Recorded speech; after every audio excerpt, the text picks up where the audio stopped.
नमस्कार दोस्तों। मैं हूं गौरव और आप देख रहे हैं मार्केट रिपोर्ट। आइए बात करते हैं गोल्ड यूएसडी की। दोस्तों, अभी आपकी स्क्रीन के सामने एक गोल्ड यूएसडी का चार्ट है जिसमें मैंने 5 मिनट के टाइम फ्रेम को लगाया हुआ है और इसमें जिस तरीके की मूवमेंट लास्ट ट्रेडिंग सेशन में रही और अभी जो करंट लाइव मार्केट चल रहा है, इसे देखते हुए हम ये समझने की कोशिश करेंगे कि आने वाले टाइम में, आने वाले सेशन में वो कौन से प्राइस लेवल हैं जो इसमें सपोर्ट और रेजिस्टेंस का काम करेंगे। और उन्हें देखते हुए हमारा आगे का क्या व्यू है, क्या हमें बाइंग करनी चाहिए, सेलिंग करनी चाहिए या थोड़ा सा वेट करना चाहिए किसी भी ट्रेड में एंटर करने से पहले। तो आइए शुरू करते हैं 5 मिनट के टाइम फ्रेम पे गोल्ड यूएसडी का चार्ट। दोस्तों, लास्ट ट्रेडिंग सेशन में जिस तरीके का एक ट्रेंड रहा उसमें हमने देखा कि मार्केट में जो ओपनिंग प्राइसेस थे तब से लेकर मार्केट की क्लोजिंग तक एक सेलिंग प्रेशर बना रहा था। कहीं पर भी मार्केट ने एक स्ट्रॉन्ग रिकवरी के फेज को दिखाने की कोशिश नहीं की। यहाँ से अगर हम देखें तो ऊपर से लेकर यहाँ तक मार्केट आया, इवनिंग सेशन यहाँ पर स्टार्ट हुआ, एकदम से मार्केट ने एक स्पाइक बनाया, पर ऊपर जाने की कोई भी मजबूती मार्केट में नज़र नहीं आई। प्राइसेस नीचे नीचे नीचे और एक लो प्राइस इसने टच कर दिया 1638 का। यहाँ से रिकवर करते हुए मार्केट ने करीब करीब $6 की एक रिकवरी के साथ अपने आप को क्लोज कर दिया। रिकवरी का अगर आप देखेंगे कुछ एक वैल्यू, तो मैं नहीं समझता कि नंबर्स में बहुत ज़्यादा है जिस तरीके की मार्केट ने करेक्शन दिखाई है। ये एक्सपेक्टेशन है। देखिए, कुछ फैक्टर्स हैं जो गोल्ड के लिए काफ़ी इंपॉर्टेंट हो जाते हैं और ख़ास तौर से इंडियन मार्केट में। निफ्टी में एक अच्छी स्ट्रेंथ अभी हमने देखी।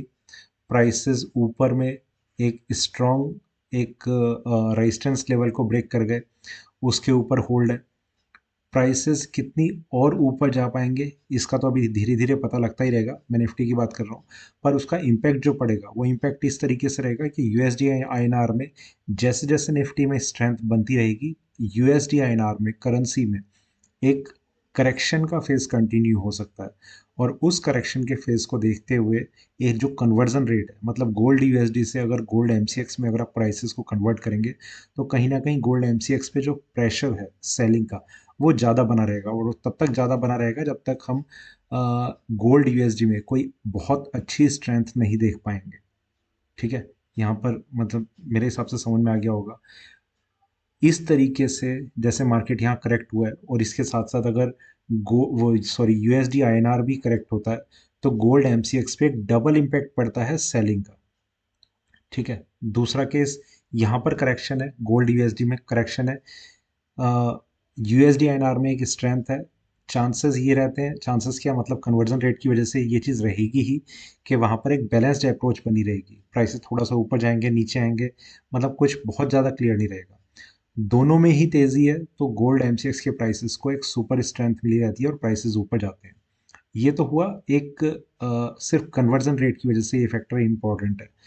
पर अगर आप थोड़ा सा फंडामेंटल फैक्टर समझेंगे तो इस चीज़ का समझा जाता है कि जब भी कभी मार्केट में यूएसडी आईएनआर में या फिर करेंसी में मतलब डॉलर अगर कमज़ोर होना शुरू हो जाएगा तो कहीं ना कहीं गोल्ड यूएसडी में एक स्ट्रेंथ आनी शुरू हो जाती है। ठीक है, तो दोनों ही तरीके से हमें ये चीज़ समझनी हुई कि मार्केट में कौन सी चीज़ ज़्यादा स्ट्रॉन्ग चल रही है, फंडामेंटल फैक्टर या जो कन्वर्जन रेट के जो टूल्स हैं वो हमें ज़्यादा ध्यान रखने हैं। तो बहुत एक ऐसे टाइम पर काफ़ी मतलब हर चार्ट को एक अलग तरीके से देखना पड़ता है। हम गोल्ड यूएसडी को गोल्ड एमसीएक्स से कंपेयर नहीं कर सकते कि यहाँ पर स्ट्रेंथ है तो वहाँ भी स्ट्रेंथ रहेगी या वहाँ पर वीकनेस है तो यहाँ भी वीकनेस रहेगी। ये मतलब कोरिलेशन इतना ज़्यादा सही हो के नहीं चल पाता। खैर, वो तो वो चीज़ हो गई। अभी यहाँ पर हम जो देख रहे हैं मार्केट में जो वीकनेस अभी बनी है, ये बहुत अच्छे साइन तो अभी इसमें नज़र नहीं आ रहे कि मार्केट अभी ऊपर की तरफ कंटिन्यू करेगा, पर फिर भी जो लेवल्स हैं उन्हें हम देखेंगे। आगे चलते हैं 15 मिनट के टाइम फ्रेम पे। यहाँ पर प्राइसेस स्ट्रॉन्ग, धीरे धीरे प्राइसेस में इस तरीके का एक पैटर्न बना रहा, एक जिगजैग पैटर्न जिसमें मार्केट ने एक मेजर डिप लिया और यहाँ से थोड़ी सी रिकवरी के साथ मार्केट ने 1644 पे आकर क्लोज कर दिया। और आगे चलते हैं 1 घंटे के टाइम फ्रेम पे।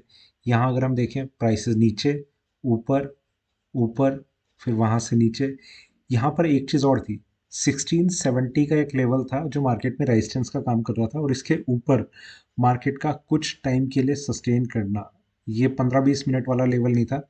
इसमें मार्केट को अगर क्लोजिंग होती तो ज़्यादा अच्छा था, वरना कम से कम भी तो 4-5 घंटे के आसपास मार्केट को इसके ऊपर अपने आप को होल्ड करके रखना था। तो अभी तक तो इसने एक रेजिस्टेंस के तरीके से काम किया है, पर अगर ये वाला प्राइस ब्रेक हो जाता है, मतलब सेकंड अटेम्प्ट मार्केट ऐसा दिखाता है कि ये प्राइस ब्रेक हो जाए, तो काफ़ी ज़्यादा उम्मीद इस चीज़ की रहेगी कि प्राइसेस बहुत अच्छे से ऊपर की तरफ अपने आप को कंटिन्यू करेंगे। ठीक है, तो ये प्राइस लेवल इंपॉर्टेंट है, हमें इस चीज़ का ध्यान रखना है। अपनी आगे की जितनी भी ट्रेडिंग होगी तो उसमें ये चीज़ हमारी काफ़ी हेल्प कर सकती है। और आगे चलते हैं 4 घंटे के टाइम फ्रेम पे। यहाँ अगर हम देखें, प्राइसेस नीचे, रिकवरी नीचे, रिकवरी नीचे, एक शार्प मूव अपसाइड का, फिर करेक्शन, डबल बॉटम, प्राइसेस ऊपर नीचे। यहाँ पर यही चीज़ सिर्फ एक ज़रूरी है समझना कि अगर इस प्राइस लेवल को या इस प्राइस रेंज को मार्केट ने अगर ब्रेक कर दिया तो काफ़ी अच्छी करेक्शन हमें देखने को मिल सकती है। तो ये चीज़ काफ़ी इंपॉर्टेंट है कि नेक्स्ट वीक मार्केट क्या 1616 के लेवल को ब्रेक करेगा या फिर इसके ऊपर ही अपने आप को होल्ड करने की कोशिश करेगा। इस प्राइस का ब्रेक करना गोल्ड में एक अच्छी मंदी दिखा सकता है एक ही हफ्ते में। ठीक है, तो ये चीज़ हमें ज़रूर ध्यान में रखनी होगी। और आगे चलते हैं डेली टाइम फ्रेम पे। यहाँ पर अगर हम देखें, मार्केट ऊपर, नीचे, नीचे, नीचे, रिकवरी, करेक्शन, और ये थोड़ा सा एक कंसोलिडेशन। इसमें जिस तरीके की ये कैंडल क्रिएट हुई है, मार्केट को गोल्ड में और मेरे ख्याल से जो ये क्लैरिटी निकल के आएगी वो तभी निकल के आएगी जब एफओएमसी मीटिंग के रिजल्ट आउट हो चुके होंगे, जो भी उसका आउटकम निकल के आना है। ठीक है, तो तब उसके बाद ही मार्केट कुछ ऐसा एक इंडिकेशन दे सकता है कि अगर ऊपर जाना भी है तो उसके बाद ही वो कंफर्मेशन आएगी। उससे पहले मुझे लगता नहीं है कि गोल्ड में एकदम से कुछ ऐसा निकल के आ सकता है कि प्राइसेस यहीं से एक यू टर्न लेते हुए नजर आए। ठीक है, तो उस चीज़ का हमें थोड़ा सा ध्यान रखना होगा। सबसे अच्छा ये रहेगा कि अगर आप कुछ भी ट्रेड लेना चाह रहे हैं तो आपको थोड़ा सा इंतज़ार करना चाहिए, और इस चीज़ का इंतज़ार करना चाहिए कि प्राइसेस एफओएमसी मीटिंग के बाद जो हमें स्टेबल होते हुए नजर आए, तो उसके बाद आप एंट्री लें कि मार्केट में बाइंग करनी है, सेलिंग करनी है। तब थोड़ा सा एक क्लियर पिक्चर हमारे सामने नजर आ पाएगी। सिर्फ यही एक कारण है कि गोल्ड में थोड़ा सा वेट करें तो ज़्यादा अच्छा है। वीकली टाइम फ्रेम पे एक बार और चलते हैं। जिस तरीके से अभी हमने देखा कि डबल बॉटम का पैटर्न यहाँ पर बन रहा है, इस तरीके से इससे भी ज़्यादा स्ट्रॉन्ग ये डबल टॉप का पैटर्न वीकली चार्ट पे यहाँ पर बनता हुआ हमें नजर आ रहा है। ठीक है, तो वो इस चीज़ का इंडिकेशन है कि मार्केट को गोल्ड में 275 का जो लेवल है वो ब्रेक करना और उसके ऊपर आना अब बहुत ज़्यादा मुश्किल हो चुका है। मतलब तब से ही, जब से मार्केट ने इस प्राइस को टच करने के बाद यहाँ पर एक करेक्शन का एक फेज दिखाना शुरू किया था। ठीक है, तो और अगर डाउन साइड में ये वाला लेवल ब्रेक होता है तो सेम डे या फिर मार्केट 2-3 दिन लगा सकता है कंटिन्यूस करेक्शन को दिखाते दिखाते। ये चीज़ हमें देखनी होगी, और हो सकता है कि मार्केट यहाँ से करंट लेवल से $100 तक की भी शायद एक मंदी दिखा दे, अगर मंदी आनी है तो। ठीक है, सिर्फ इतना ही। वापस चलते हैं 15 मिनट के टाइम फ्रेम पे। अब हम उन लेवल्स को थोड़ा सा डिस्कस करेंगे जो हमारे लिए अब गोल्ड में इम्पॉर्टेंट है। देखिए, लेवल्स में कुछ ज़्यादा लेवल्स नहीं है। मेरे हिसाब से सिर्फ हमें दो लेवल का ध्यान रखना है। पहला 1615, मतलब वही 1616 भी आप समझ सकते हैं, 1616 जो इसका एक रीसेंट लो टच हुआ था, वो प्राइस लेवल के ब्रेक होते ही मार्केट में अच्छी सेलिंग देखने को मिल सकती है, और गोल्ड के प्राइसेस अच्छे तरीके से नीचे की तरफ कंटिन्यू करते हुए नजर आ सकते हैं। 1616 एक इम्पॉर्टेंट लेवल इसलिए है, एक तो लो प्राइस तो है ही रीसेंट लो, प्लस मार्केट ने डबल बॉटम का जो पैटर्न बनाया है वो ब्रेक होता हुआ हमें वहां पर नजर आएगा। दूसरी चीज़ कि अगर मार्केट को यहीं कहीं से अगर कुछ रिकवरी देखने को मिलती है तो उसमें 1653 का ये लेवल है, ये मार्केट को ब्रेक करना, कम से कम ये प्राइस है जिसके ऊपर मार्केट को आना, सस्टेन करना ज़रूरी रहेगा। तो ये प्राइस यहाँ से $9 ऊपर है, तो $9 की एक स्ट्रेंथ अगर इसमें बनती है और उसके ऊपर मार्केट आकर अपने आप को होल्ड करता है तो इसमें और स्ट्रेंथ देखी जा सकती है। जिसके बाद फिर हम 1670 को भी डिस्कस करने लग जाएंगे कि 1670 और ब्रेक हो जाए तो इसमें एक बहुत अच्छी स्ट्रेंथ देखी जाएगी। अदरवाइज मार्केट अभी उस कंडीशन में नहीं है कि यहाँ पर कुछ एक बहुत ज़्यादा क्लैरिटी नज़र आए कि प्राइसेस ऊपर जा रहे हैं नीचे जा रहे हैं। उसका एक कारण ये भी है कि गोल्ड एमसीएक्स में भी वहाँ पर भी कोई बहुत स्ट्रॉन्ग व्यू किसी भी डायरेक्शन का अभी बन के नहीं आ रहा। और उससे बड़ी चीज़ ये है कि गोल्ड और सिल्वर में कोई अभी एक कोरिलेशन उस तरीके का बना नहीं हुआ कि दोनों के दोनों एक ही डायरेक्शन में मूव करते हुए नजर आए।